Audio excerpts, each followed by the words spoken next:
সুপ্রিয় দর্শক, আসসালামু আলাইকুম। সুপ্রিয় দর্শক, আশা করছি সকলে ভালো এবং সুস্থ আছেন।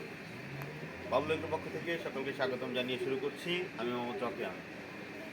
সুপ্রিয় দর্শক, আপনারা জানেন যে আপনারা অনেকেই শীতকালীন সমস্যায় ভোগেন।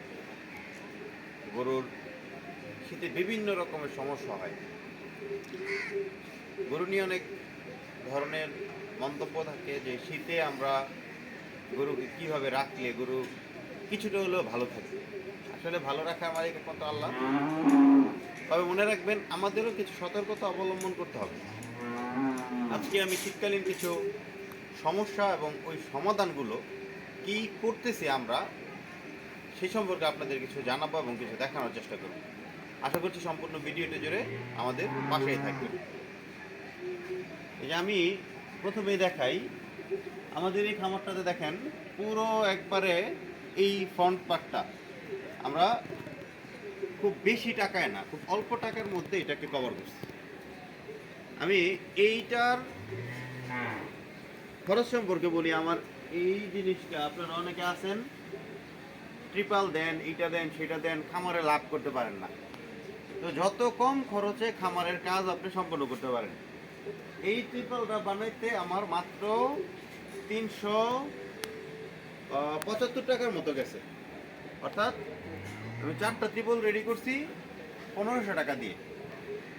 এমন কথা হচ্ছে ভাই, আমি যদি 1500 টাকা দিয়ে এক শীত পার করতে পারি, তাহলে আপনি কেন পারবেন না? আমার শেডের সাইজ বলে দেই। আমার শেডের সাইজ হচ্ছে 24টা গরু অ্যাকোমোডেশন রাখা যায় একবারে ফ্লেক্সিবলি। আমি ওই শেডটাকে আলহামদুলিল্লাহ এইরকমভাবে 4 পাশ আমি ঘেরাও করে রাখছি। এই 4 পাশ ঘেরাও করে রাখার সুবিধা কি? এক নম্বর হচ্ছে বাহিরের বাতাসটা ভিতরে যেতে পারে না। ঠান্ডা, এখন কিন্তু শৈত্যপ্রবাহ চলতেছে, প্রচুর ঠান্ডা। আমি ভিতরে আপনাদেরকে দেখাবো যে আমরা গরুকে কী করছি। তো এইটা বলি যে খামারে খরচ কমানোর কিছু টেকনিক আছে, টেকনিকগুলো ফলো করবেন। না বুঝলে আপনার যারা 8 বছর, 10 বছর, 12 বছর, 20 বছর যাবত খামার করতেছে তাদেরকে ফোন দিবেন নিঃসংকোচ করে। মনে রাখবেন, শিখতে হইলে অবশ্যই জানতে হবে এবং এটার প্রসেসগুলো আস্তে আস্তে আস্তে আস্তে আমার জানার প্রসেসগুলো সুন্দর হইতে হবে। তো চলেন ভিতরে দেখা যাক আমরা গরুগুলোকে কীভাবে রাখছি। আসেন আমি আরেকটা জিনিস দেখাই।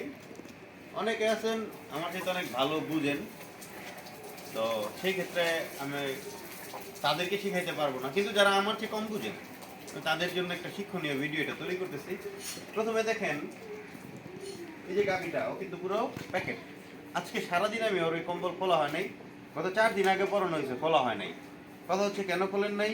গরু কি দিনের বেলা শীত করে? হ্যাঁ, যে পরিমাণ শৈত্যপ্রবাহ চলতেছে, আমরা গত 4 দিন যাবৎ গরুকে গোসল দিই নেই এবং কম্বলও খুলি নেই। আপনার খামারের ক্ষেত্রে হয়তো ভিন্নটা হইতে পারে। আমি প্রত্যেকটা গরুকে, এই যে দেখেন কম্বল, এবং প্রত্যেকটা গরু আমার কিন্তু কম্বলে আলহামদুলিল্লাহ আমাদের পরিপূর্ণ সেট আপ করা। এদিকেও দেখাই, এরাও কিন্তু একইভাবে কম্বলে যা। ওই দুজনের কম্বল আছে, ওটা একটু ভিজে গেছে দেখে আমরা খুলে রোদ্রে দিয়ে রাখছি। রোদ যদিও নাই, একটু বাইরে দিয়ে রাখছি, একটু টানলে রাত্রে দেওয়া হবে। তো আরেকটা জিনিস দেখাই, এই যে কম্বলটা আমি একটু বলি। অনেকে আছেন এই কম্বলটার ক্ষেত্রে অনেক কিছু, অনেক মেনটেন, অনেক চিন্তা করতে হয়। গরুর খামারে খরচ কমাইতে হবে। এই কম্বলগুলো আমি গত বছর প্রয়োগ করি। এক একটা কম্বলের দাম নর্মালি 400, 350, 500, 300 নিচে নাই। আমি এই কম্বলগুলো অ্যাভারেজে লট ক্রয় করছিলাম মাত্র 190 টাকা করে। কারণ কি যে ভাই, আপনি কি খুব পরিচিত না? এই কম্বলগুলা যেটা রিজেক্ট বলে, কোনোটা একটু ছিদ্র ছিল, কোনোটা একটু ফুটা ছিল, কোনোটা একটু শিলি বাঁকা ছিল। আমার গরুর তো ভাই ছিঁড়তেই হবে, ফুটা করতেই হবে, তাহলে আমি কেন নতুনটা কিনবো?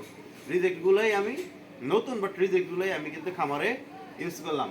আমার 2000 টাকার মধ্যে আমি 10টা গরুর কম্বল আলহামদুলিল্লাহ গত বছর চালাইলাম, এবছরও চলতেছে। আশা করি ইনশাল্লাহ এগুলো আগামী বছরও চলবে। আরেকটা জিনিস আপনাদেরকে একটু বলি, শীতকালে আপনারা গরুকে শুধু এই কম্বল দিলেন, চারপাশে মোড়াইলেন, এইটা না, আরও অনেক টিপস আছে। যেমন আমার ফ্লোরে কিন্তু এখন ম্যাট নাই, আমি ম্যাটগুলা ইমিডিয়েটলি অ্যারেঞ্জ করব। আগের ম্যাটগুলো ছিঁড়ে গেছে, আমি অলরেডি ফালাই দিছি। আমি কাল পরশু বা এক সপ্তাহের মধ্যে এনিহাউ ম্যাট দিতে হবে, কিন্তু আমার ইমার্জেন্সি ছিল ম্যাটগুলা, হয়তো বিবিধ কারণে, ব্যস্ততার কারণে ক্রয় করতে পারি নাই। তো আরেকটা জিনিস বলে দিই, শীতকালে গরুকে সুস্থ রাখতে হলে সরিষার খোল আপনি মাস্ট দিবেন। সরিষার খোলের কোনো বিকল্প নাই। প্রতিটা গরুরে কম্বল, এরপরে চারদিকে এই পর্দা এবং সরিষার খোল, এর বিকল্প নাই, নিচে ম্যাট। এছাড়াও আপনি যদি পারেন তাহলে গরুগুলোকে পর্যাপ্ত পরিমাণ ফ্লোরটা শুকনো রাখবেন এবং লাইট টাইটের ব্যবস্থা করে দেবেন।